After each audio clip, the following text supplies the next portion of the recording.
Olá, queridos, juntos mais uma vez para mais um estudo da lição. E antes de avançarmos, quero orar com você, feche seus olhos e falemos com Deus. Senhor, ilumina nossa mente, em nome do Senhor Jesus. Amém. Muito bem, chegamos ao final da lição número 4 deste trimestre. Falamos sobre o dilúvio e aprendemos muito essa semana, não é verdade? Muitas lições tiramos para a nossa vida espiritual de todo este evento que ocorreu no passado. Lembro a você, por exemplo, a experiência de Noé e sua família em se prepararem para enfrentar, né, este grande cataclismo. Embora Noé fosse um homem de fé, embora ele tenha sido salvo pela graça de Deus, se ele não fosse também um homem obediente, se ele não fosse um homem de obras, ele teria perecido juntamente com os demais que pereceram naquela ocasião. Portanto, vemos ali que Noé ele teve fé, ele confiou em Deus, e essa fé ela foi testificada pelas obras, em aparelhar a arca e seguir à risca todas as orientações divinas e entrar na arca como Deus ordenou, e assim preservando a vida, a sua vida, a vida da família e de muitos animais.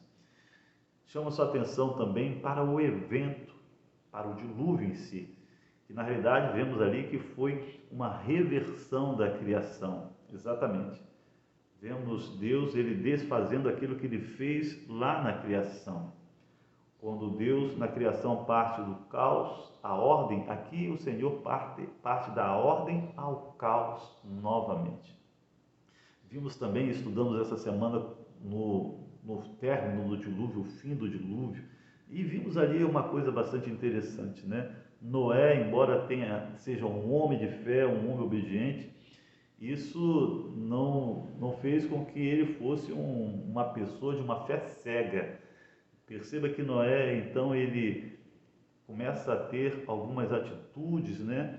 Fazendo alguns testes, soltando ali um corvo, uma pombinha, para ver se eles traziam algum sinal, se a terra estava em condições de ser novamente habitada, se as águas haviam baixado, se havia plantas. E eu chamo a sua atenção para isso, né?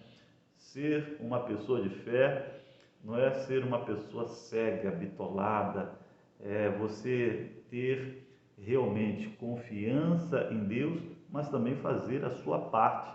E Noé sempre mostra uma fé que tenha clareza, coerência, uma fé racional, né?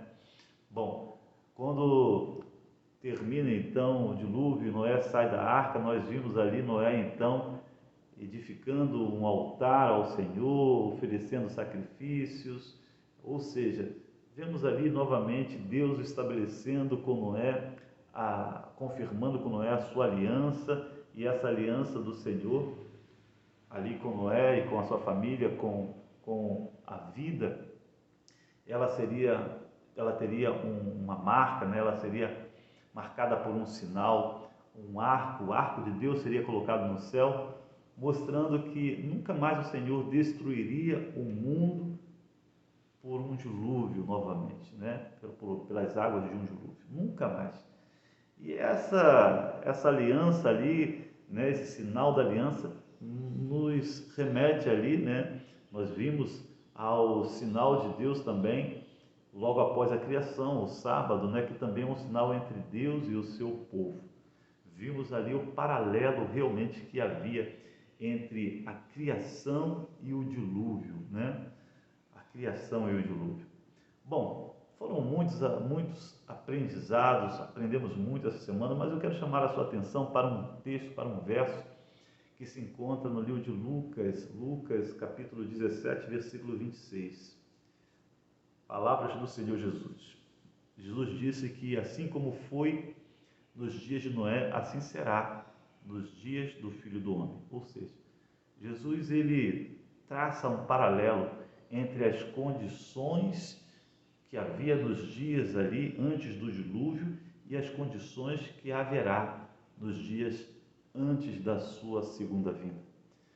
E é interessante que quando nós estudamos um pouquinho mais a Bíblia, vemos o próprio Senhor Jesus citando os hábitos, o estilo de vida, né?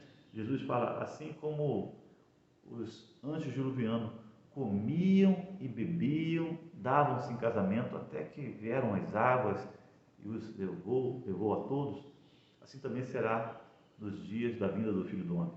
Eu chamo sua atenção para o fato de que o problema não estava em comer, o problema não estava em beber ou em casar, porque tudo isso foram dons concedidos ao ser humano por Deus. Deus concedeu ao ser humano estes dons, estes privilégios de poder se alimentar, de poder casar, desfrutar das bênçãos, né, no casamento. Mas o problema todo é que, infelizmente, o inimigo ele conseguiu trabalhar no ser humano para que o ser humano pegasse esses dons que foram dados como bênçãos para nós, para a vida, e deturpasse de tal forma que a imagem divina, a imagem do nosso Criador fosse verdadeiramente afetada em sua obra, em sua criação. É isso mesmo. Infelizmente, o que vemos hoje também realmente retrata o que havia lá no passado. Porque naquele momento, o comer, a condescendência com o apetite, com o comer, com o beber, a glutonaria, levou o ser humano a um estado de tamanha decadência moral e espiritual, a mente entorpecida, e o ser humano passou a praticar atos de extrema maldade. É isso mesmo. Infelizmente, essa é a grande realidade. Vemos uma ligação muito forte entre o nosso comportamento moral e espiritual com o nosso estilo de vida. E é o que estava acontecendo.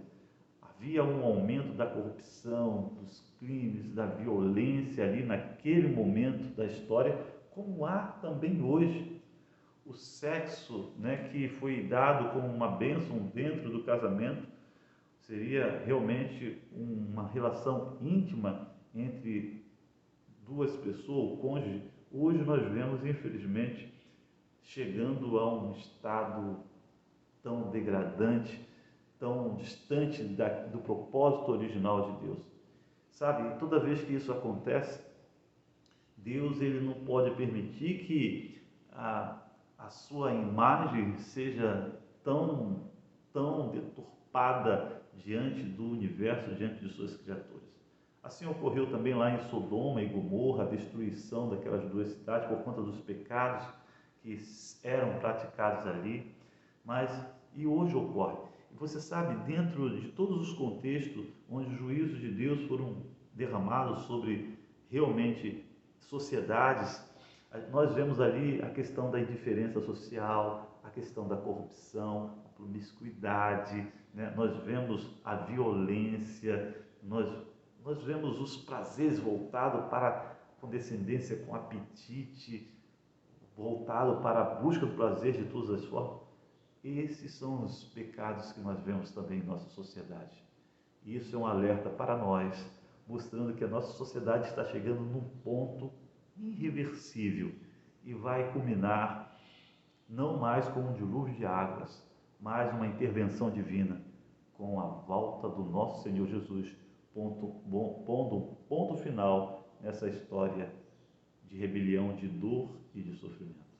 Se prepare como Noé também se preparou, tendo fé, mas vivendo uma vida de obediência. Que Deus te abençoe, um forte abraço e até a próxima.